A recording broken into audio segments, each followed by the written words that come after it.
Mardi soir pour Valentin, c'est jour de lessive. Ce jeune autiste suit scrupuleusement, étape par étape, les consignes affichées au mur, le tout sous le contrôle de son aide médico-psychologique.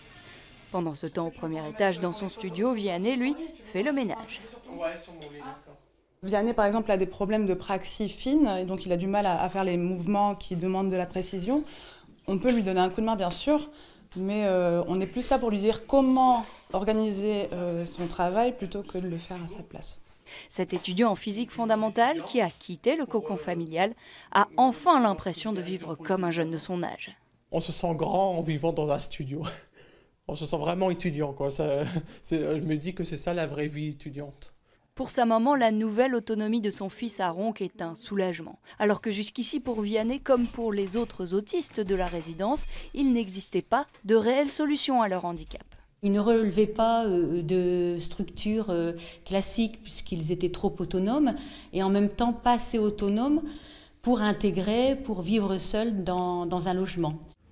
Arthur prend lui aussi un peu plus possession de son logement, atelier montage de meubles avec sa maman. Mais plus encore que son studio, ce qu'il apprécie, ce sont les moments de partage avec les autres résidents. Il y a un jour par semaine, on fait un repas, soit une auberge espagnole, soit on choisit un thème précis de repas. C'est très sympa, c'est convivial. J'ai 3 points. Ici, pour certains, ce sera une étape, pour d'autres, peut-être pas. Certains y resteront plus longtemps que d'autres, en fonction de leur capacité d'être complètement autonomes. Mais l'idée, c'est de pouvoir les amener le plus loin possible dans cette autonomie. Le plus loin possible, ça veut dire être en mesure d'emménager dans un logement classique, même si cela voudrait dire quitter la petite bande de copains de Ronques.